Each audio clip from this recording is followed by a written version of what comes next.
이 발람에 대한 사건은 성경이 이제 거의 이스라엘 백성들이 가나안 땅 지경에 이르렀죠.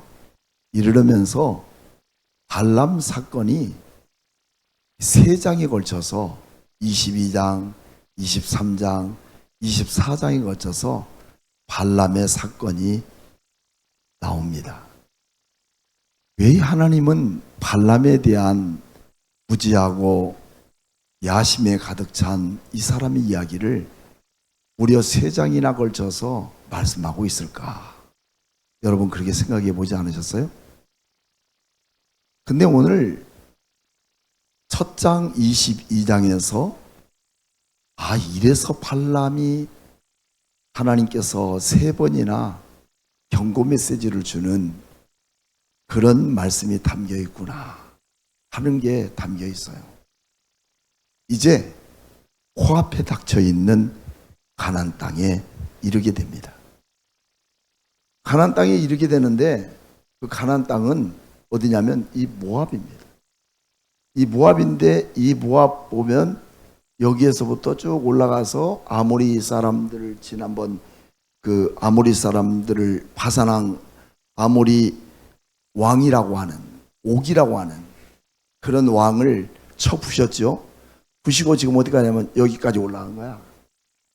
여기 이제 가나안 땅만 넘으면 미안합니다. 요단강만 넘으면 어디예요? 가나안 땅이에요. 그래서 성경에는 여리고 건너편이라고 말씀하고 있는 거죠.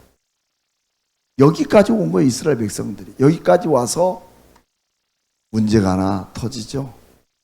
하여튼 이스라엘 백성들이 가는 곳마다 성도들이 살아오는 모든 배경들마다 문제없는 사람이 어디 있어요? 지난주에도 말씀드렸듯이 다 문제를 안고 또 어려움을 안고 살아가는 게 인생이에요. 특별하게 나만 그래, 나만 어려워, 나만 힘들어. 아니에요. 표현을 안 해서 그렇지, 믿음으로 살아서 그렇지, 여러분 다 힘들어요. 우리가 이 세상을 살아가면서 시편 121편에도 말씀드렸듯이 내가 산을 향하여 눈을 들리라. 내 도움이 어디서 올꼬? 다 사람들은 내게 이럴 때 하나님의 도움이 되었으면 좋겠다는 생각을 가져요. 근데 하나님보다도 다른 산들, 그 예루살렘은 800고지의 전형적 요새입니다. 그래서 외부의 세력들을 넘어설 수 없는 그런 대단한 요새화되어 있어서 많은 사람들이 예루살렘에 사는 것을 가장 소망으로 여겨요. 우리도 마찬가지예요. 어려움을 당하고 고통을 당하고 힘들 때 나에게 진짜 도움이 될 수 있는 게 뭘까? 뭐예요? 보험 아닙니까? 보험만 있으면 그때그때 해결 방안 절대적으로 필요한 거죠. 이건 부인할 수 없는 거예요. 근데 이거보다 더 중요한 것 121편 2절에 나의 도움이 어디서 올 거 아니? 어디서 와요? 하늘과 땅을 만드신 하나님께로 소이다. 여러분 우리가 이 안에서 아멘이 돼야 돼요. 하늘과 땅을 만드신 그분이 나의 도움이 되고 나를 지키시는 자라. 낮의 해가 상치 아니하며 밤의 달이 너를 해치 아니하로다. 너의 출입을 지금부터 영원까지 지키시리로다. 믿습니까? 우리 그 하나님을 믿는 거예요. 우리가 의지하지 않는 그 특별한 이유는 믿음이 없어서예요. 우리가 신앙생활 하면서 가장 수고로이 내 많은 삶의 시간을 투자하고 마음을 투자하고 물질을 투자하는 것 뭘까요? 하나님을 의지하는 거예요. 진짜 하나님을 의지하는데 내 삶에 가장 수고로이 사는 거예요. 저도 그렇습니다. 어쩌면 목사님 왜 이렇게 많이 다치고 왜 이렇게 아프냐? 면역력도 필요하지만 건강하려고 노력하니까 다치는 게 더 많더라고. 손해일까요? 왜 내가 경강해야 되는가? 왜 내가 온전해야 하는가? 그것은 주님 나라 위하여 쓰임받기 위해서예요. 여러분들도 그렇게 생각하십니까? 내가 가장 인생을 살면서 수고로 여기는 것은 하나님을 의지하기 위하여. 이게 믿음이에요. 이 믿음이 필요한 거야. 그게 바로 발람이라고 하는 선지자 속에도 그 믿음이 있었어야 돼요. 내가 하나님만 의지하고 어떤 일이 있어도, 내게 어떤 초자연적인 능력이 내게 주어진다 할지라도 그 초자연인 능력이 내 이익과 내 번영이 아니라 하나님 나라 위에 쓰임받는 것이 내 삶의 전체이다 라고 고백하는 게 진짜 선지자 아니겠습니까? 아멘입니까? 오늘 여러분들도 마찬가지예요. 권사가 되고 장로가 되고 성도가 되고 집사가 되는 것도 다른 거 없어요. 하나님께 붙어 있는 거, 주님의 손에 붙들려 있는 거, 이거보다 더 큰 축복은 없는 겁니다. 이제 이스라엘 백성들이 가나안 땅 앞에서 수개월 동안 머물면서 제2차 인구조사, 그리고 군대를 재점검하고, 세 번째는 율법을 거듭 선포해서 마지막 모세가 여기에서 죽게 되면서 죽기 전에 그는 마지막 고별 설교해요. 그 고별 설교가 뭐예요? 그것이 신명기의 말씀이에요. 너희들이 가나안 땅 들어가서 제2세대더라. 1세대들은 먹다 죽는 인생으로 40년 동안 여기까지 오는 동안 다 죽었다. 뭐 때문에?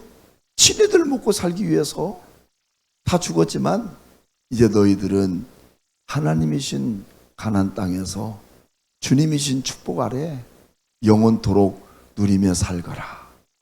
아멘입니까? 누릴 소망이 없는 것 같아요.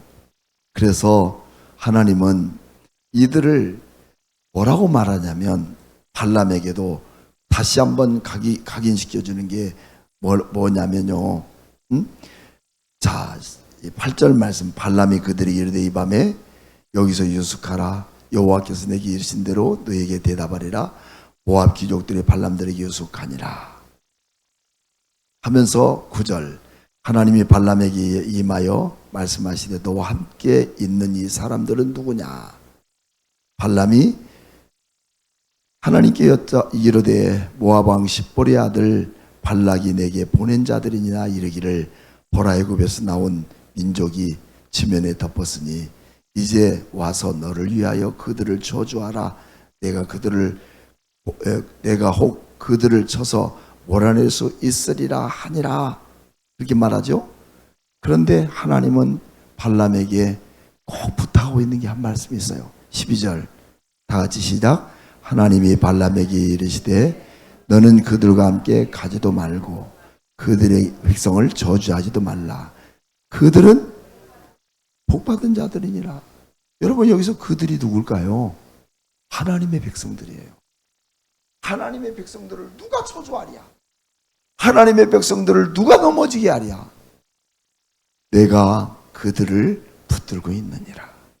귀한 성도 여러분, 우리가 이 땅에 살아가는 날 동안 우리에게 수없이 밀어닥쳐오는 갖가지의 프로블럼, 문제가 많고 고통이 많고 어려움이 많고 갖가지의 문제들이 많을지라도 그 안에 내가 가장 수고로 해야 될 게 뭐라고요? 하나님을 의지하는 거. 이게 믿음이라고 그랬죠. 이 믿음 지킬 때 그 가운데서도 지키실 분은 누구시냐면 하나님이시다는 거예요. 바산왕 옥사건 때문에, 넘겨주세요. 이제 이거 옥사건 때문에 여러분, 모압의 왕 발락이 깜짝 놀란 거예요. 이 사람들이 우리나라로 진입하면 마치 소떼들이 다 뜯어먹는 것처럼 다 먹어 삼켜버릴 것이다. 그 이유는 하나님의 나라 백성들이 300만이나 되는데 우리에게 머물면 큰일 났다. 그래서 이 발락이가 머리를 써요. 하나님의 나라 백성 누구든지 저주할 수 있어요? 없어요? 없죠? 왜? 하나님이 축복한 백성들이에요. 창세기 12장 1절 말씀부터 이미 하나님 나라를 세우고자 할 때 아브라함을 통해서 축복하신다고 약속했어요. 하나님은 여러분들 우리가 살아가는데 좀 모자라고 힘들고 어렵다고? 나는 하나님 백성에서 떠난 백성이라고 하면서 세상의 온갖 모든 지혜와 지식을 동반해서 내가 세상 속에서 잘 살아보려고 노력하지만 그것은 허무한 거예요. 허세입니다. 그러나 하나님이 축복한 백성들은 그 누구도 함부로 대할 수가 없어요. 이 놀라운 권능과 권위가 오늘 우리 성도들에게 있음을 믿습니까? 그 믿음을 갖는 거예요. 그래서 발락은 이렇게 바산왕 옥 사건으로 인해서 우리가 지난주 21장의 1절부터 5절까지 내용이 그거잖아요. 그래서 이스라엘 백성들을 몇 명을 잡아가 버린 일 때문에 그 옥이라고 하는 나라 바산왕이 다 초토화되어 버리잖아요. 그것을 누가 들었냐면 모압 왕 누구예요? 발락이 들은 거예요. 그래서 어떡하지? 고민하고 있다가 번개처럼 스쳐 지나가는 지혜를 갖게 돼요. 지혜는 절대로 하나님이 주시지 않는 지혜는 그거는 잔머리예요. 하나님이 주시는 지혜는 축복입니다. 귀한 성도 여러분, 주님이 주신 지혜로운 삶이 되기를 축복합니다. 잔머리 굴르고 약삭 빠른 그게 지혜가 아니에요. 하나님이 주신 지혜라 해야 되는데 이 잔머리꾼 발락은 우리가 살 길은 다른 게 없다.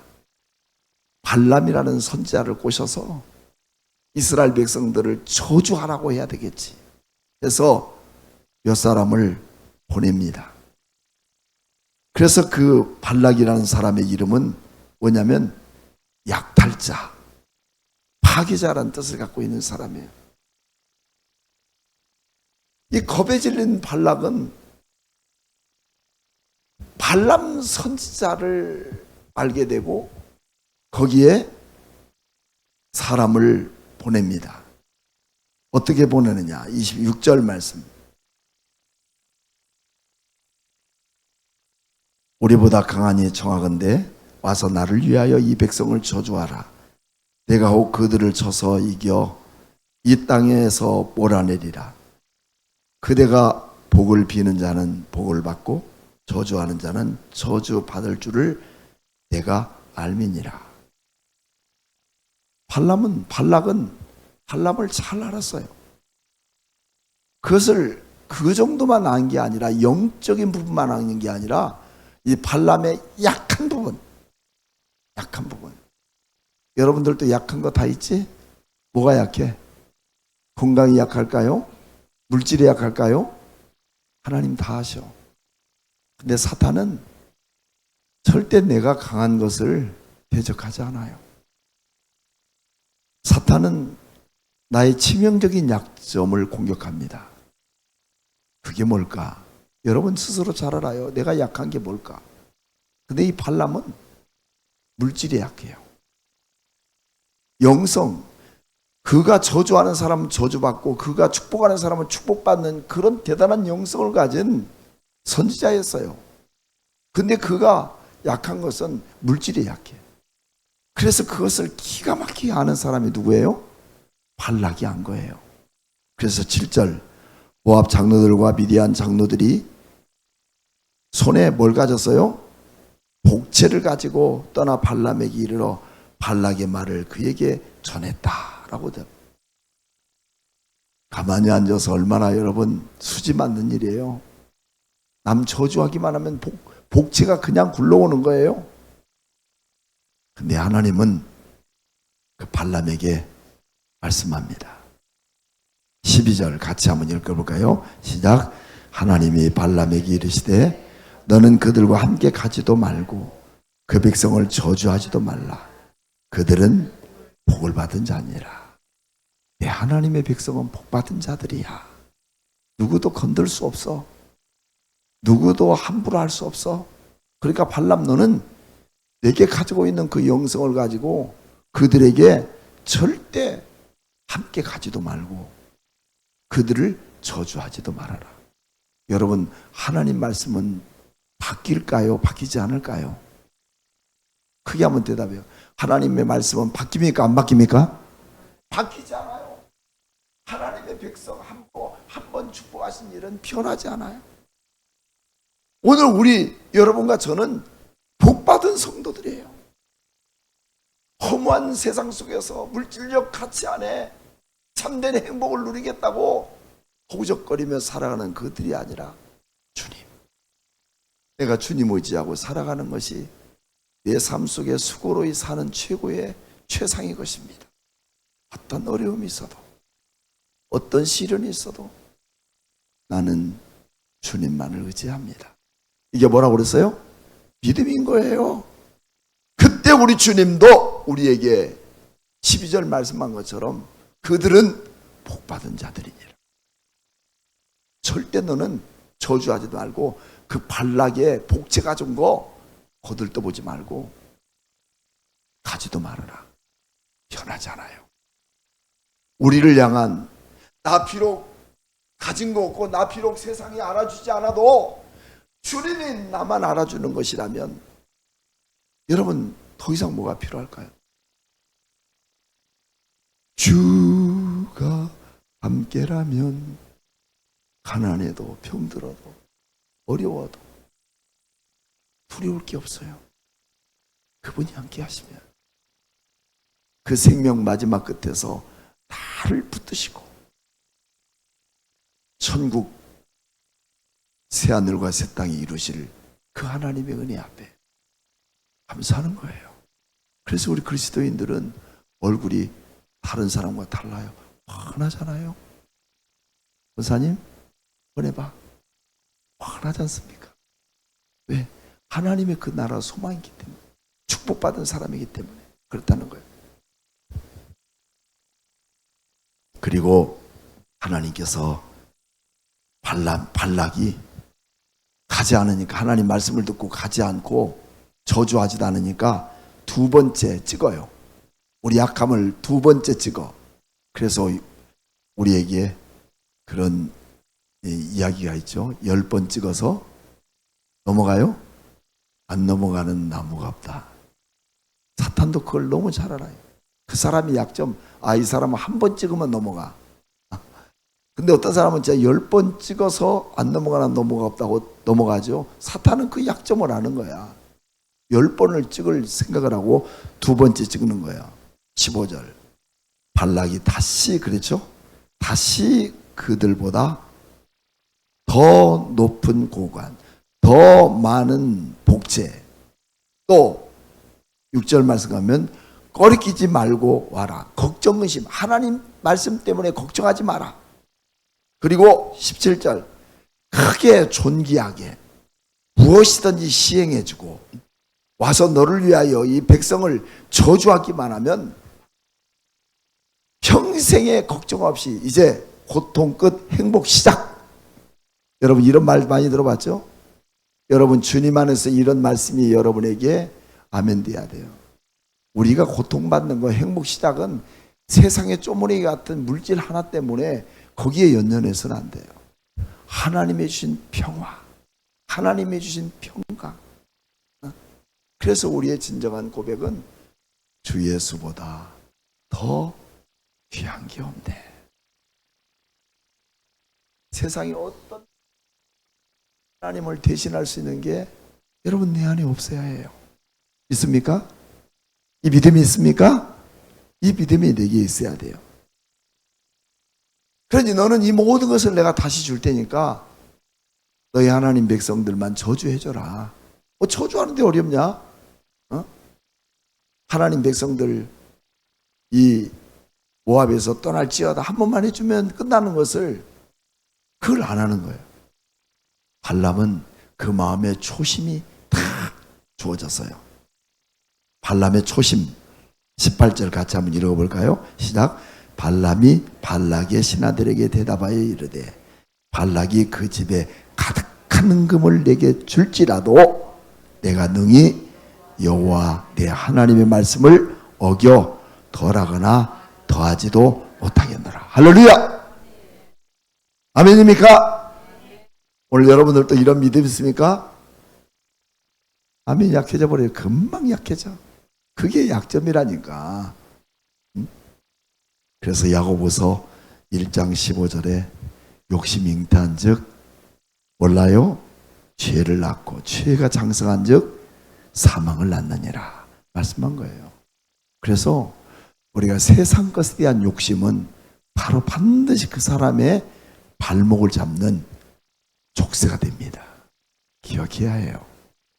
하나님 말씀 붙들지 않으면 이런 것에 족쇄가 되는 거예요. 19절 그런즉 이제 너희도 이 밤에 여기서 유숙하라. 여호와께서 내게 무슨 말씀을 뭐라고? 더 하실는지 알아보리라. 하나님 무슨 말씀을 또 하실까요? 너는 가지도 말고 저주하지도 말라고 했는데 하나님이 또 발람에게 또 다른 말씀 하실까요? 근데 발람은 벌써 이제 더 소리를 듣고 더 축복해주고 더 많은 것 주고 걱정하지 말고 오기만 하라니까 거기에 쏠깃해가지고 야, 나 오늘 이 밤에 여기들 너희들 가지 말고 여기 있어 있는데 하나님이 나에게 또 무슨 말씀 할는지 들어볼게. 이게 뭐냐면 자기 꾀에 지금 빠지고 있는 거예요. 저주하지도 말고 가지도 말아 있는데 하나님이 뭐라고 말씀하는지 또 들어봐야겠다는 거예요. 그러면 자기 생각을 지금 꿈꾸고 있어. 왜? 지금 너무 큰 축복을 지금 기다리고 있는 걸 보고 있거든요. 그래서 하나님이 너 진짜 가고 싶으면 가라. 가는데 꼭 두 가지는 지켜라. 첫째는 뭐? 첫째는 뭐라고? 그들과 가지도 말고. 지금 이거 네 번째 하는 말이에요. 또 한 번은 저주하지도 마라. 그런 거예요. 그때 발람이 아침에 일찍 일어나서 자기 나귀의 안장을 지우고 모압 고관들과 함께 가니라고 돼 있어요. 그러니까 하나님이 하지 말아기도 이 발람은 하는 성격이에요? 안 하는 성격이야? 하는 성격이야. 발람이 말을 안 들으니까 발람을 또 하나님이 설득하겠어요? 안 해요. 안 하고 누구를 설득하냐면 나귀를 설득해요. 나귀를 타고 막 가요. 자, 22절 그가 감으로 말미암아 하나님이 진노하심으로 여호와의 사자가 그를 막으려고 길을 서니라. 발람은 자기 나귀를 타고 그의 두 종은 그와 함께 있더니 나귀가 여호와의 사자가 칼을 빼들고 손에 들고 길에 선 것을 보고 길에서 벗어나 밭으로 들어간지라. 발람이 나귀를 길로 돌이키려고 채찍하지요. 지금 발람은 그 하나님의 사자인 천사를 보지도 못해. 근데 그것을 본 게 누구야? 나귀입니다. 나귀가 그것을 보고 칼을 빼들고 막 너 오면 죽여. 너 알았지? 하나님 뭐라고 했어? 너 가면 죽는다고 그랬지? 절대 가지 마라고 그랬지. 근데 너는 왜 가? 해가지고 하니까 이 나귀가 그 길로 못 가고 밭을 빠지고 가는 거야. 그러니까 발람이 나귀를 막 세 대를 후러 갈긴 거야. 나귀가 드디어 입을 연 거야. 너무 화가 난 거지. 아니 선지자라는 사람이 하나님의 말씀도 듣지도 않고 하나님이 보낸 천사도 보이지 않으니까 얼마나 답답했어요. 그러니까 여러분요, 하나님의 사람들이 영성이 무너져 버리면요 짐승맛도 못해요. 짐승맛도 못해. 하나님의 영이 떠나버리면 짐승맛도 못해. 짐승은 보이는데 발람은 보이지 않는 거예요. 이러니 무슨 축복이 그에게 있겠어요? 사랑하는 귀한 성도 여러분, 하나님의 축복의 사람으로 살아갑시다. 그 길은 수고로이 살아가는 거예요. 하나님을 향한 믿음이 필요한 거예요. 그래서 드디어 말도 못하는 나귀가 입을 열죠. 어떻게 나귀가 입을 열겠어요? 말을 하겠어요? 근데 하나님이 오죽 답답하면 이 나귀의 입을 열게 만들어요. 28절, 여호와께서 나귀 입을 열게 하셨다. 하나님이 하시면 못할 게 없어요. 발람에게 이르되 내가 당신에게 무엇을 하였기에 나를 이같이 3번 때려? 내가 당신 때리면 때리고 얻어맞고 그런 사람이야? 발람이 말합니다. 내가 나를 거역했기 때문에 내 손에 칼이 있었으면 너는 죽었어. 단팔에 죽일 거야. 그런 거야. 그래 나귀가 이 미련한 영성이 부족한 선지자야. 당신만 태우고 다녔던 나귀가 아니냐. 내가 언제 거역하던 적이 있더냐. 내가 당신을 언제 거역하더냐. 당신도 선지자면 하나님 말씀을 거역하지 말아야지. 짐승에게 깨우침 받고 있잖아요. 하나님 앞에 바른 영성이 없는 사람은요, 짐승이 깨우쳐져도 몰라. 망해도 몰라. 깨져도 몰라. 터져도 몰라. 왜 몰라요? 영성이 사라져 버렸어. 하나님을 향한 영성이 사라져 버리니까 진짜 개털이 되는 거야. 뭘 써먹겠어요? 31절 같이 한번 읽어볼까요? 시작. 발람의 눈을 밝히심에 여호와의 사자가 손에 칼을 빼들고 길에 선 것을 그가 보고 머리를 숙이고 엎드렸다. 나귀 때문에 드디어 하나님의 천사를 보게 되는 발람의 모습입니다. 하나님의 사람이 발람에게 말합니다. 너는 어찌해서 네 나귀를 3번이나 때렸냐?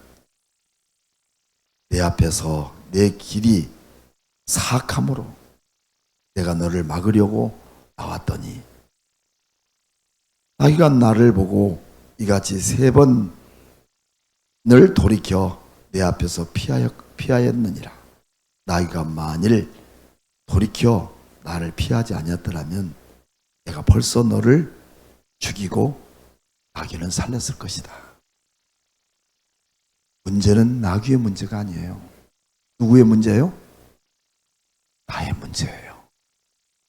여러분, 발람으로만 치부하지 마십시오. 발락에게만 치부하지 마세요. 상황은 나예요. 나의 죽고 사는 문제, 축복받는 문제는 발람의 문제가 아니에요. 누구예요? 나의 문제예요. 너는 죽고 나귀는 살렸을 것이다. 그러나 너를 죽이지 않은 것은 은혜잖아요. 이제라도 돌아오기를 원하고 있잖아요. 지금도 살아 숨쉬게 만들고 지금도 존재하게 만드는 그 이유는 내가 얻은 그 자리에 서기를 원하는 거야. 발람이 선지자라면 선지자의 길로 돌아오기를 원하는 겁니다. 세상의 눈이 멀어 하나님도 잊어버리고 자기의 사명도 잊어버린 영적인 무딘 영혼들. 여러분, 이제 우리는 변해야 해요. 달라져야 해요. 35절 말씀에 여호와의 사자가 발람에게 이르되 그 사람들과 함께 가라. 내가 내게 이런 말만 할지니라. 이런 말이 뭐예요?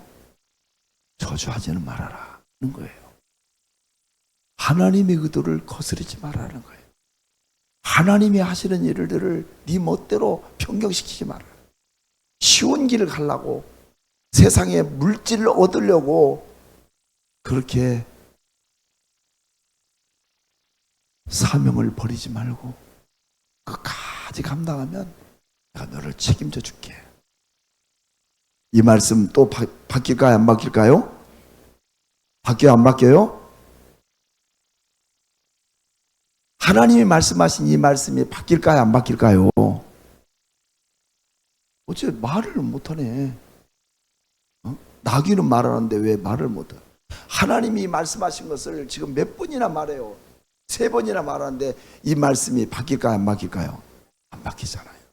근데 누가 바꿔? 내가 바꾸고 있잖아. 여러분, 끝까지 주님 주신 축복의 자리에 서는 여러분과 저가 되기를 주님의 이름으로 축복합니다. 하나님 아버지 감사합니다. 주의 귀한 은혜 안에 살게 하옵소서. 사명받기는 쉬운 일이 아니지만 마치 쓰레기처럼 내다 버리는 일은 너무 쉽습니다. 그 일은 주님을 의지할 참된 믿음이 내 안에 수고로이 행하지 않고 세상 보이는 것에 만족하는 것을 위해 애써왔던 우리 자신들을 용서하여 주시고 변치 않는 하나님 말씀 붙들고 살아가게 하여 주옵소서. 내 모든 소원이 크다 하여 하나님의 뜻을 저버리는 자 되지 않도록 아버지여 우리를 붙들어 주시고 세워 주시옵소서. 오늘 발람의 사건이 내 안에 다시 온다 해도 주의 말씀 1.1핵도 변하지 않음을 믿고 그 말씀만 붙들고 살아가게 하여 주옵소서. 지금은 교회 머리가 되신 예수 그리스도의 무한하신 은혜와 하나님의 크신 사랑과 성령님의 감동하심이 오늘 머리 숙인 우리 모든 성도들 머리 위에 지금부터 영원토록 함께 계실지어다.